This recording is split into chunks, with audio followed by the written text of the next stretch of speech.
결혼식에 참여했다가 민망한 기억은 이 주가를 부르는 분이 이제 사랑의 기쁨이라는 노래를 부르는 거예요. 이 사랑의 노래, 그 사랑의 기쁨은 장 폴 마르티니가 작곡한 가곡인데 그 전설적인 샹송 가수 에디트 피아프와 지금도 활약하고 있는 나나 무스쿠리가 부르는 노래입니다. 근데 그 노래를 어떤 성악가가 와서 열창을 하는 겁니다. 근데 그 노래 말이 여러분 잘 알다시피 사랑의 기쁨은 뭐예요? 나중에 어느덧 사라지고 사랑의 슬픔만 영원히 남았네. 이렇게 해버리면 결혼식 축가로 적격한 건 아니죠. 사랑의 기쁨은 어느덧 사라지고 사랑의 슬픔만 영원히 남았네. 사라진 별이여 영원한 사랑이여 눈물의 은하수 건너서 만나리. 그대여 내 사랑 어디서 나를 보나 잡힌 듯 멀어진 무지개 꿈인가. 결국 사랑의 기쁨은 어느덧 사라지고 사랑의 슬픔만 영원히 남았네. 사실 제목이 사랑의 기쁨이지 내용은 사랑의 아픔을 노래하고 있습니다. 그러니까 남의 결혼식에 와서 사랑의 아픔을 축가랍시고 부른다는 게 얼마나 민망합니까? 축복이 아니라 저주죠. 근데 따지고 보면 이것이 우리 인간이 겪는 사랑의 참 모습입니다. 여러분 성경은 66권이나 되는 큰 책이에요. 그래서 전체가 한꺼번에 모여있는 책을 전서라고 합니다.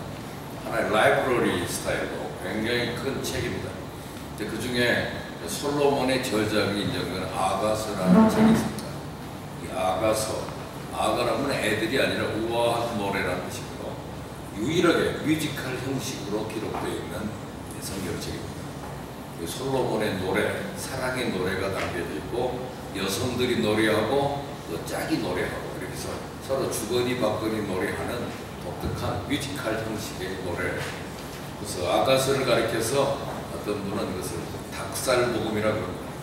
읽으면 읽을수록 소름이 돋을 정도로 아주 강렬한 사랑을 레아로, 요새 유명한 레아로 표시하기 때문에 사고도 사랑의 얘기를 이 뮤지컬 형식으로 이렇게 들을 수 있는 것이 유일한 아가서인데, 이 아가서를 통해서 이스라엘 백성들은 사랑이 뭔가를 배웁니다.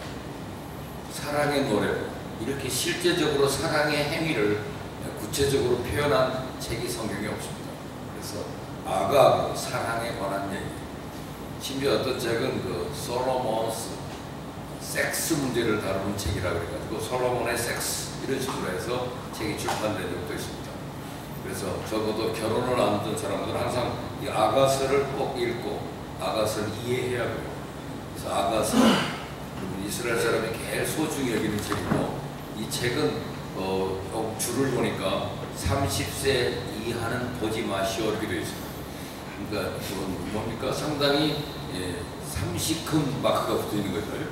19금이 아니고 30세 이상 그 사람들이 보는 책으로 알려진 유명한 책이 아가입니다. 그 아가서의 오늘 첫 소절이 오늘 본문의 내용이에요. 근데 거기에 저는 오늘 사랑의 기쁨이라는 걸 좀 다루려고 하는데, 아까 우리가 불렀던 복음송가 유명한 정주영곡이죠. 사랑은 언제나 오래 참고 사랑은 언제나 오류하며, 여기서 말하는 사랑이라는 단어는 우리 한국 사람에겐 사랑이라는 말이 생각을 많이 한다, 사량이라는 말이 단모음화돼서 사랑이라고 했다고 그래요. 근데 생각의 양이 많아지면 그 사람 생각이 가득 차 있다, 그렇죠?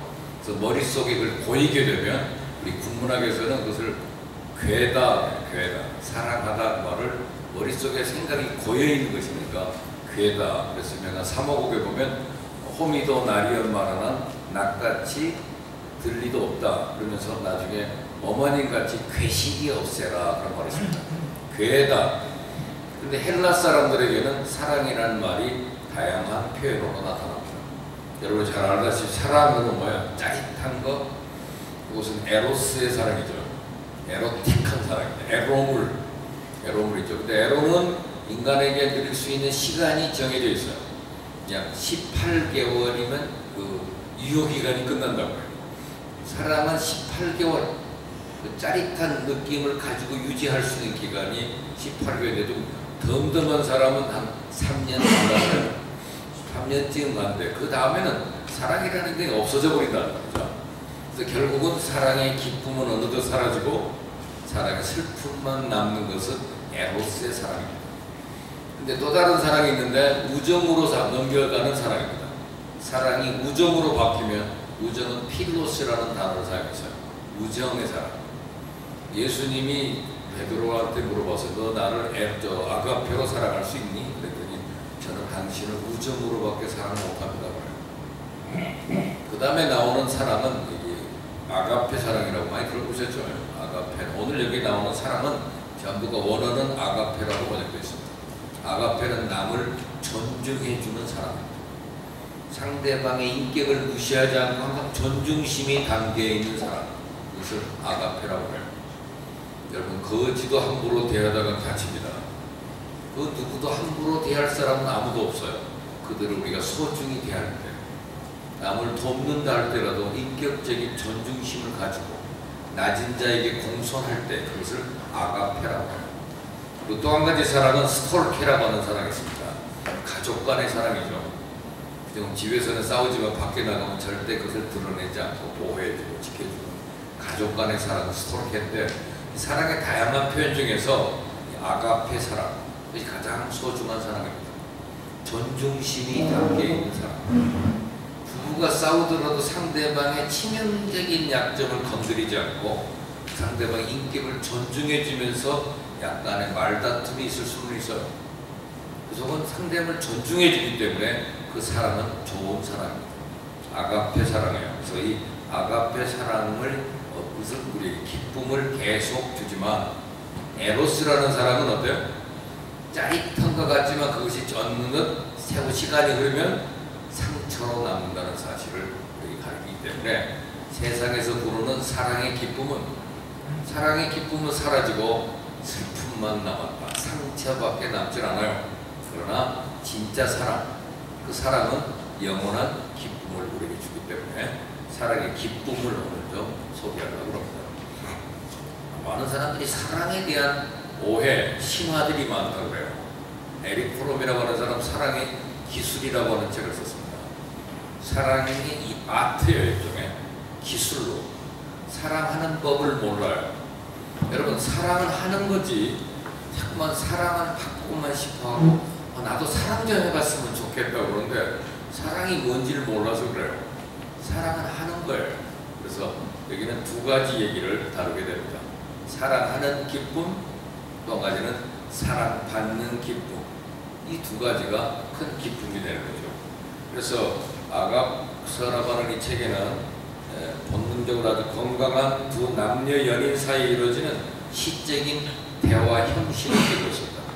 두 여인이 주고받는 사랑의 고백 안에 저들이 맛보는 불같은 사랑의 기쁨이 담겨 있습니다. 이 아가서는 이거부터 3000년 전에 기록된 책입니다. 그런데 이 아가서의 독특한 점은 여자가 먼저 사랑을 고백한다는 것으로 시작이 됩니다. 당시 여자들은 사회적인 지위가 남자의 소유물처럼 여겨지던 때고 남자가 쉽게 여자를 버릴 수도 있던 때입니다. 이럴 때 여자가 먼저 사랑을 고백한다는 것은 정말 놀라운 얘기입니다. 게다가 고백이 얼마나 적극적인지 몰라요. 2절 3절 보니까 내게 입맛 주기를 원하니 내 사랑이 포도주보다 나음이로구나. 내 기름이 향기로워 아름답고 내 이름이 쏟은 향기름 같으므로 처녀들이 너를 사랑하는구나. 우리가 말을 듣고 우리말로 번역할 때도 쉽지가 않아요. 내게 먼저 키스해달라고 먼저 요구하는 거예요. 당신 몸에서 이렇게 냄새가 좋아. 그러니까 사람들이 당신을 좋아할 수밖에. 이러니 온갖 처녀들이 당신을 좋아하지 않겠어요? 이렇게 말하는 언어예요. 굉장히 언어가 적극적이고 상대방에게 빨리 어필될 수 있는 언어를 사용합니다. 우리는 서로 사랑한다고 하면서도 사랑을 표현하지 않는 두 남녀의 사랑. 우리나라 사람들이 아는 갑돌이와 갑순이 얘기죠. 그래서 두 사람을 줄여서 갑갑한 사랑이라고 해요. 갑갑한 사랑. 그 사람이 나를 사랑했는지도 몰랐대요. 서로 깝깝한데 우선 사랑의 표현을 여성이 먼저 제시한다는 사실입니다. 여러분, 사랑은 여자가 먼저 사랑을 고백하는 거예요. 사람이 나한테 말할 때까지 난 가만히 있어야지. 그러면 영원히 놓쳐들어 삽니다. 사람은 적극성이에요. 자기가 먼저 하는 거예요. 우리 그 옛날 교회 처녀 하나가 지금 68년생이니까 나이가 많이 먹었죠. 이제 교회 다닐 때 어떤 남자친구를 하나 데리고 왔더라고요. 나라에 왔는데 아주 남자가 근사하게 생겼어요. 내가 누구야? 그랬더니 직장에 기사인데 사람이 참 좋대요. 교회 다니자 그래가지고 한번 같이 나왔대요. 나왔는데 그래서 그 남자가 마음에 들어. 그랬더니 좋아요. 그런데 다른 처녀들이 다 그 사람을 다 노리고 있대. 그래서 이게 접근을 못한대. 그래서 그러면 먼저 선정을 해야지. 뭘 자꾸만 좋은 사람인데 데리고 와서 같이만 안 됐으면 어떡해. 그랬더니 어떻게 해야 돼요? 그런 거 가르쳐주는 게 목사지. 노하우를 가르쳐줬죠. 그래서 결국은 제가 줄에 서서 결혼했어요. 빨리 선정을 해야지. 그렇게 한참 다른 사람들이 다 좋아하게 내비두어. 저렇게 괜찮은 사람 같으면 누가 만나서 사람 괜찮은 사람 만나보면 다 짝이 있어요. 선점한 사람이 있다고. 그래서 먼저 사랑을 고백하는 여인의 적극적인 자세가 필요해요. 그래서 자기 보러 그 아는 몇 분, 여러 부서에 있는 사람들, 자매들 만나가지고 나 그 남자하고 약혼했다. 미리 물어버리라고 했어. 약혼은 마음으로 정했지 뭐 킥을 해야 됩니까? 그래서 미리 정했더니 여자들은 제일 처음에 그런 걸 딱 들으면 탁 돌아지고 가버려요. 그래서 다 1차전에 날려버리고 제가 결혼식 출연했어요.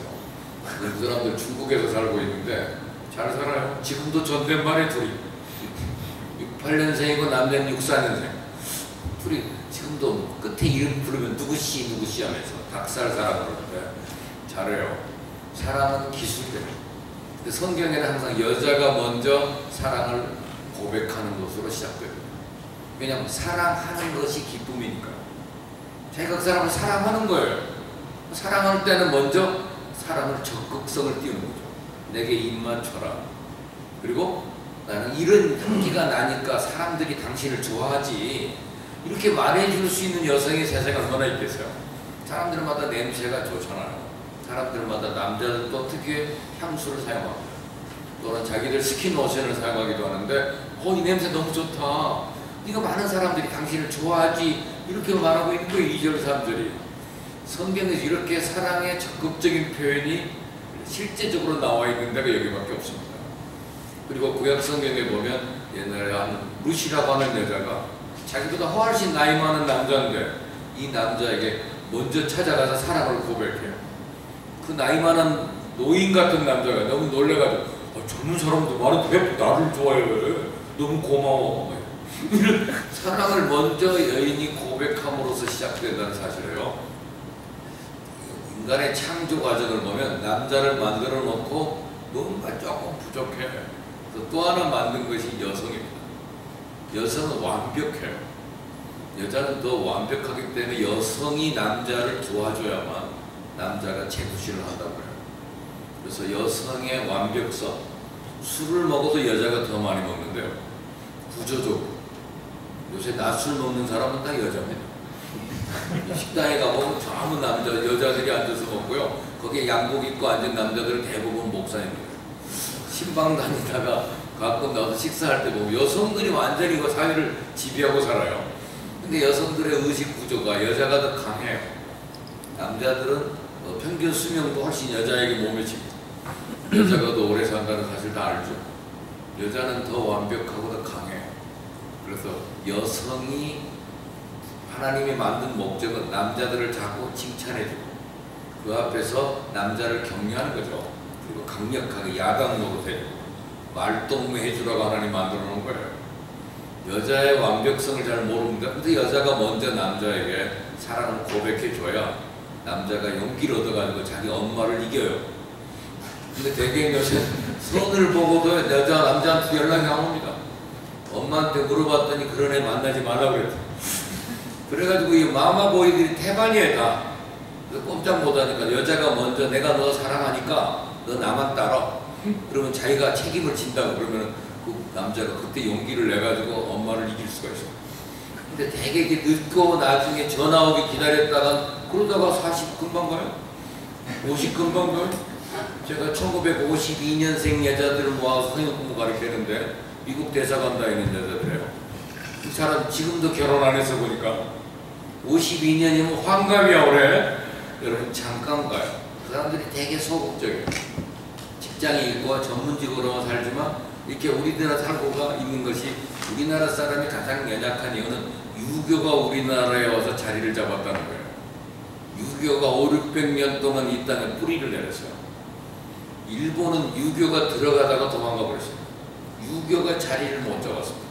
그래서 우리나라에는 이렇게 노인이 버스를 타면 완전 일어난다든지 아니면 안 일어나라도 딴 데 쳐다보고 뭐 스마트폰이라도 붙잡고 딴짓이라도 하면서 마음으로 괴로워해요. 그런데 일본 사람은 전혀 그런 느낌이 없어요. 일본은 노인석이 있으면 거기 가서 노인석에 앉고 그들은 절대 거기 가서 안 앉아요. 네? 노인석이니까. 근데 일반인석에 왜 노인이 와서 서 있어요? 쳐다보지도 않아요. 걔들은. 유교 개념이 없어요.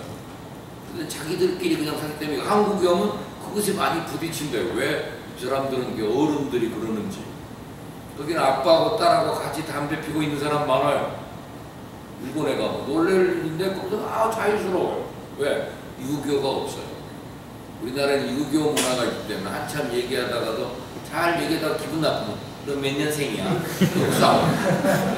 특히 나보다 어린 것이 한참 그거 싸움하는 것이 우리나라의 유교 문화가 상당히 오랫동안 있기 때문에 유교 문화의 한 가지의 단점이 사랑을 먼저 고백을 못하게 하는 거예요. 사랑한다는 말을 하지 않는 거예요.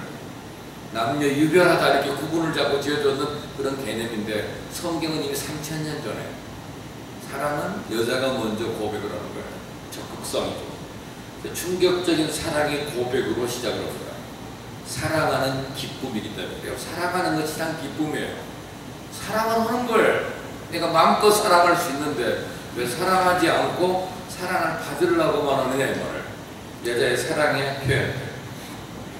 일전에 그 텔레 프로그램에 아사모라고 하는 모임이 있습니다. 아내를 사랑하는 남자들의 모임. 치매 걸린 아내들도 남편들이 모여가지고 그 아내를 사랑하는 남편들의 모임을 만들었는데 아내가 이미 그 치매에 걸리고 나니까 외모가 다 망가질 대로 망가졌어요. 곁에서 돌봐주지 않으면 안 되니까 남편들이 직장을 그만두고 아내를 위할 시간을 헌신을 해요. 근데 어떻게 그렇게 지낼 수 있냐 그랬더니 아내가 너무 순수해진 것이 아름답다는 거예요. 내가 안 돌봐주면 누가 그래? 어떤 사람은 아내 때문에 직장도 일찍 퇴근하고 빨리 가서 챙겨줘야 되고 돌보는데 무지하게 행복하대. 그게 사랑하는 기쁨 때문에 사랑하는 기쁨. 그런데 아내를 그렇게 열심히 돌봐주는데 제일 섭섭할 때가 뭐냐면 잘 돌봐주거나 어느 날 갑자기 그래. 누구세요? 그런데 치매 걸리면 누군지를 모르잖아요. 한참 잘 묻다가 누구세요? 그러면 속에서 뒤집어지고 그러면서도 그 사람을 사랑하는 맛에 살아가고 있다는 모습입니다. 그래도 아내가 순수한 모습. 아내가 치매에 걸려 절이 되면 우리는 어떻게 할까? 모든 일을 다 접어두고 나도 저 아내를 뒷바자르는데 헌신할 수 있을까? 하는 생각을 가져올 정도로 이들의 모임은 상당히 의미 있는 모임으로 발전하는 것을 봤습니다. 왜냐하면 사랑하는 것은 기쁨이니까. 사랑의 기쁨. 그래서 사랑의 기쁨은 한순간이지만 아까 그 노래 속에 나와 있는 사랑은 에로스를 말합니다. 그 에로스는 사랑의 기쁨이 나중에 뭘로 돼요? 슬픔으로, 상처로 변해버립니다. 그런데 진짜 사랑, 이혜인이라고 하는 수녀가 쓴 시가 있습니다. 사랑의 기쁨. 일을 하다가도 자꾸만 웃고 싶은 마음. 혼자 있으면서 세상을 다 가진 듯 충만한 마음.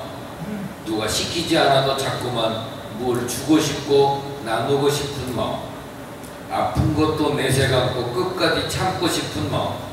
장미를 닮은 사랑의 기쁨이겠지. 가시가 있어도 행복한 사랑의 기쁨이겠지. 희망은 깨어있네라고 하는 이혜인의 작품에 나와 있는 시입니다. 사랑의 기쁨. 옛날에 우리나라에 토요일날 주말 연속극으로 첫사랑이라고 하는 영화가, 드라마가 보인 적이 있어요. 최수종이가 주연했습니다. 최수종이가 나오고 이승연이가 나오고 거기 배용준이가 조연으로 나왔어요. 최지우와. 그런데 갑자기 그 영화가, 드라마가 끝나고 나니까 최지우가 유명해졌어요. 스타가 된 거죠. 얼마 있다가 배용준이가 유명한 사람이 됐습니다. 근데 그 최수종이가 그 당시 그 60년대, 50년대 말에 우리 한국의 상황을 표현하는 남자로 나와. 가난한 남자. 근데 이승현이는 극장집 딸이에요. 잘 살아요. 근데도 그 집에 와서 맨날 그 가난한 집에 와서 밥 해주고 양말 빨고 학대받으면서도 거기 와서 그렇게 싫다고 해도 꼭 와서 이렇게 돌봐주다가 나중에 그 깡패들이 와가지고 그 뛰어내고 자기 아이를 데려가는 그런 그 비극적인 내용을 다룬 건데 이게 굉장히 우리 한국인들에게 영향을 미쳤어요. 그래서 주말이면 사람들이 다 집에 가서 테레비 보러 가는 중에 술집마다 문 앞에다 우리 집에서도 첫사랑 합니다. 밖에다 붙여놨었어요. 응? 그다음 토요일 날은요 거리에 사람이 아무도 없어요. 다 그 시대의 그 사람을 표현했기 때문에 그래요. 근데 이승현이라는 그 여자가 이 남자를 사랑하니까 시키지 않아도 몰래 집에서 창문 넘어 나와가지고 그걸 빨래해주고 뭐 밥에 놓고 이게 정성을 바치는 게 뭐냐면 사랑하는 거거든요. 사랑의 기쁨이 뭔지는 아니까. 그래서 사랑의 기쁨은 일하다가도 자꾸만 묻고 싶은 마음, 혼자 있으면서 세상을 다 가진 듯 충만한 마음, 이해인의 표현은 참 아름다운 시라고 생각됩니다. 그런데 5절부터 7절에 보니까 이 본문에 재밌는 얘기가 나와요. 사랑을 고백하던 이 여인이 갑자기 자기 컴플렉스를 얘기합니다. 5절 보니까 여자에게 가장 큰 컴플렉스가 뭔지 아세요? 당신은 피부가 너무 검네. 그러면 그건 잘못하면 맞는 수가 있어요. 그러면 여성에게 피부가 검다는 것은 굉장히 충격적인 거예요. 그게 섹시하다는 거 이렇게 말하는 사람도 있습니다만 이 여인이 먼저 자기 입으로 나는 비록 검다. 내가 지금 비록 검으나 근데 6절에 보니까 내가 너무 햇볕에 쬐어서 거무스름 할지라도 나에게 놓아여 포도원지기로 삼았단 말은 이복 오빠들이 내가 밉다고 나가서 포도원이나 지키라고 나를 내보내서 쫓겨나가지고 자기가 포도원지기를 하다 보니까 밖에서 일하다 보니까 일광에 쬐어져 자기가 검게 됐다는 얘기예요. 얼굴이 타서 예쁘지 않다고 말이죠. 내가 얼굴은 자신이 없거든. 그러면서 내가 7절에 보니까 어찌 얼굴을 가린 자같이 돼야 남자들 앞에서 얼굴을 가려야 할 정도로 내가 좀 안 생겼다는 자기 고백을 해요. 여성의 겸손입니다. 이게 이 여자가 적극적인 사랑의 표현을 할 줄 아는 여자인데도 자기 자신은 얼굴을 얘기했지만 나는 자신이 없어.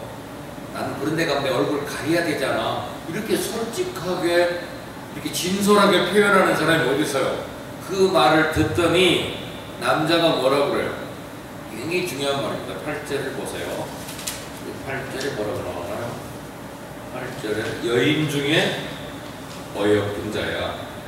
네가 알지 못하겠거든 양떼 발자취를 따라 목자들의 장막 곁에서 너 염소 새끼를 먹여 그늘로 들어가서 먹여봐라 하고 격려해주는 말 하는데 그 앞부분에서 굉장히 그를 칭찬하는 말합니다. 비록 검게 탄 얼굴이지만 이 남자는 어여쁜 여인이라고 불러주고 있어요. 왜냐하면 남자는 사실 겉을 보는 게 아니라 그 속을 보는 거거든요. 그 속의 아름다움을 이미 봤다는 거예요. 자기를 인정해주고 자기를 이게 진짜 사랑으로 고백해주는 리얼하게 고백하는 이 여인에게 너무 감동을 받다 보니까 당신은 그냥 예쁜 여자야 라고 말을 합니다. 그런데 이 여자의 그 오빠들이 주로 목동인데 이 여동생 하나 보러 이 목동을 지키라 그래가지고 이렇게 새까맣게 탔는데 이 사람을 날 부를 때마다 야 깜둥아 야 까마네 그래서 시집이 나가겠니 이런 식으로 자기를 여러 가지로 언어 폭력을 했었던 것 같아요. 그래서 늘 이 얼굴에는 본인이 자신을 잃어버리고 살아왔어요. 그런데 오늘 그래서 자기가 예루살렘 여자는 내가 비록 거무나 본래는 내가 예쁜데 사실은 검게 됐거든. 이렇게 내 어미의 오빠들이 나를 이렇게 힘들게 했거든. 여러 가지 일상을 살면서 자존감이 떨어지고 불안하고 자신감이 없는 처녀의 한 맺힌 소원이 있습니다. 그런데 이 솔로몬은 정작 이 여인의 이 고백을 들으면서 내 사랑아 너는 참 어여쁜 여자야. 어떻게 생겼길래 이쁜 여자라고 그래요? 내가 너를 9절에 바로의 병거에 준마에 비하였구나 그랬어요. 여러분 바로 왕의 무기를 끌고 다니는 병거의 준마. 병거는 되게 수컷들이 끄는데 여기서 준마는 여러 수컷 중에 암컷입니다. 수컷들이 암컷 한 마리를 보고 야단이 난 겁니다. 여러분 요즘 텔레비 병영 프로그램 중에 수많은 병사들 앞에 여자 배우 한 명 나타나면 어떻게 되죠? 모든 남자들이 막 뒤집어지는 거 아니에요. 그죠? 소리 지르고. 그것처럼 이 많은 남성들 중에 한 명의 여자 배우 같이 너는 튀어난 여자야 하고 굉장히 그 여자를 칭찬해 주고 있습니다. 다른 말은 못 알아들어도 이런 말은 여자들이 금방 알아듣습니다. 너는 참 이뻐. 그 많은 사람 중에 네가 제일 이쁘더라. 그 말 한마디만 하고 평생 살 수도 있어요. 오늘 이 간절한 사랑의 표현을 남자로부터 받게 됐습니다. 당신 친구들은 다 저렇게 쭉쭉빵빵인데 당신은 왜 그래? 이런 소리는 못 알아듣는 말이에요. 도움이 안 되고 사랑을 표현하면서 그 사람을 귀하게 여기고 그 사람이 얼마나 존귀한지를 말해줘야 됩니다. 내 두 뺨은 따은 머리털로 내 목은 구슬개미로 아름답구나. 우리가 너를 위하여 금사슬을 은으로 박아 만들어주겠다. 내 사랑아 하고 이 여자에게 사랑을 베풀어 줄 때 이 여자는 비록 아까 사랑하는 기쁨을 받지만 동시에 뭘 받게 됩니까? 사랑을 받는 기쁨을 받게 됐습니다. 오늘 우리 시대의 사랑 얘기 가운데 중대한 결함이 바로 뭐예요? 사랑 받는 기쁨이 빠져 있다는 겁니다. 그러니까 사랑하는 기쁨, 사랑 받는 기쁨. 이 사랑 받는 달콤함이 있더라도 늘 나기는 내가 예쁘니까 사랑받지 뭐, 내가 돈 버는데 뭐 하고 다른 이유를 자꾸만 대요. 나는 사랑받을 자격이 있기 때문에 사랑받는 거라고 생각할 때는 갈등이 생깁니다. 나는 사랑받을 자격이 왜 사랑해주지 않느냐고 따지게 되고, 뭐면 이 정도 되니까 하고 자기가 이 정도 사랑을 받을 만한 자격이 있다고 자꾸 생각하면 갈등이 생기죠.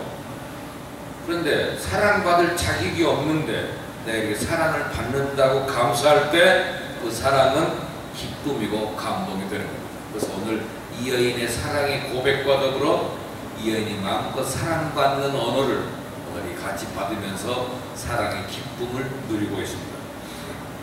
우리나라의 그 전설적인 가수 하춘화라고 하는 사람이 있어요. 들어봤습니까? 하춘화. 여성으로서 우리나라의 그 유명한 사람입니다. 하춘화가 부른 노래 중에 그 잘했군 잘했어라는 노래가 있어요.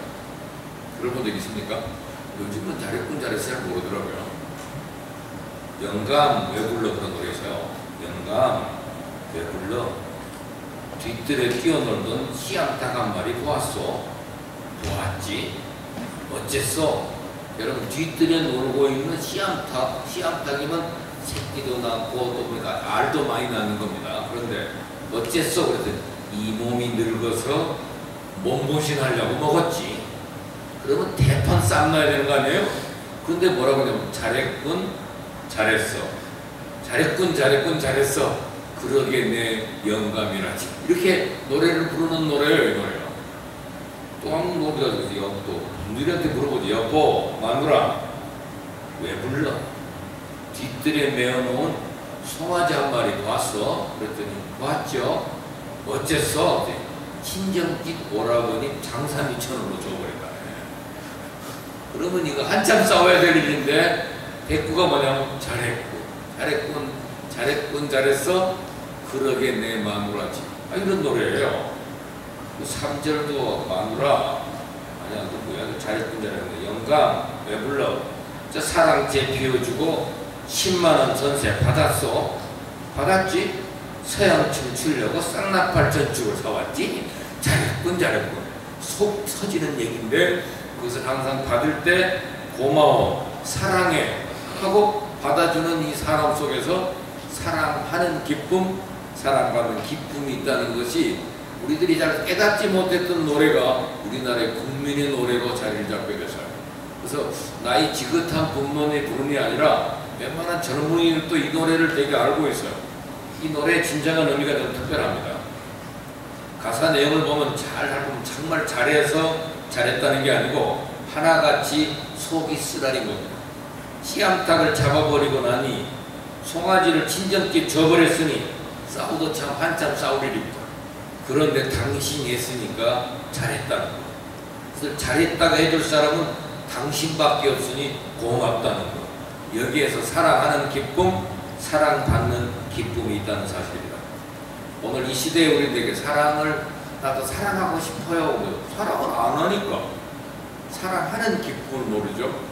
사랑하면서도 자기를 겸손하게 낮추면 사랑을 받을 수가 있어요. 이 사랑받는 기쁨, 사랑하는 기쁨이 있어야 이 시대를 살아갈 수가 있습니다. 어쨌든 우리가 같이 책상에 앉았을 때 보니 당신 인격 속에 참 향기로운 냄새가 흘러나옵니다. 향수는 사람을 끌기 위해 쓰는 얘기인데 당신은 참 사람 끄는 힘이 있어요. 당신 이러니까 많은 여자들이 당신을 참 좋아하겠네요. 이렇게 말할 수 있는 여성에게 사람들은 사랑을 느끼고 사랑을 베풀어 준다는 사실을 여기 보여주잖아요. 그래서 오늘 우리는 하나님께서도 오늘 저와 같은 자격 없는 나를 향해서도 내가 너를 사랑한다. 그리고 이 시대에 가장 최고의 인기 있는 복음성가가 뭡니까? 당신은 사랑받기 위해 태어난 사람. 이 노래를 들으면 그렇게 좋아해요. 이것이 군대에서도 식사 시간에 부르는 노래더라고요. 밥 먹으라고 나팔 소리가 당신은 그럼 밥 먹으러 가야지. 이게 움직이더라고요. 이제는 이 시대에 당신은 사랑받기 위해 태어난 사람이라고 하는 이 격려와 또 그것에 대한 진실한 고백이 함께 어우러져서 우리가 진짜 사랑의 기쁨을 맛보며 살았으면 좋겠다. 이것을 오늘 이 말씀을 통해서 배웁니다. 오늘 먼저 배울 일은 여성이 원래 먼저 남자에게 사랑을 고백해야 남자가 움직인다는 사실을, 이것들 이 시대가 잘 몰라요. 지금 많은 사람들이 어떻게 해야 사랑하는지를 모르고 사랑받으려고 화장을 하고 멋있게 꾸미고 이런 것들이 사랑을 받는 게 결코 아니에요. 여성은 리얼한 사랑의 고백이 먼저 나와야 돼요. 그리고 자기 자신에 대한 컴플렉스를 너무나 감추려고만 하지 말고 그것을 진솔하게 자기를 낮출 때 난 이런 사랑받을 자격도 없는데 이렇게 말해야 진짜 사랑을 받을 수 있다는 사실을 같이 노래하는 이 뮤지컬의 메시지, 그것이 바로 사랑의 기쁨입니다. 여러분도 이 여름을 맞았는데 폭염만 하지만 아무리 폭염이 있어도요 감사합니다, 사랑합니다, 행복합니다라는 고백이 있는 사람에게는 이 시간들이 매우 큰 기쁨과 감격으로 계속 이어질 것입니다. 오늘 여러분들이 또 생각하는 글로 또 투자하는 일에 대하여 배우기 위해서 해변에서라고 하는 읽을 거리를 청아 다이제스트로 추천했는데 그거 한번 보세요.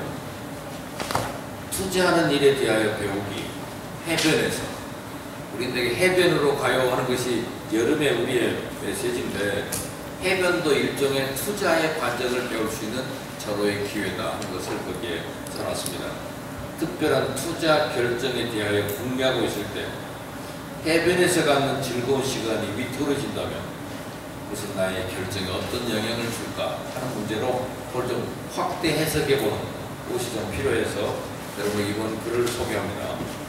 여기 해변에서 투자하는 일에 배우려면 여러분 해변에 가려면 어떻게 되면 기본적인 사항들은 꼭 챙겨야 됩니다. 투자할 때는 반드시 기본적인 사항들을 잘 체크해야 됩니다.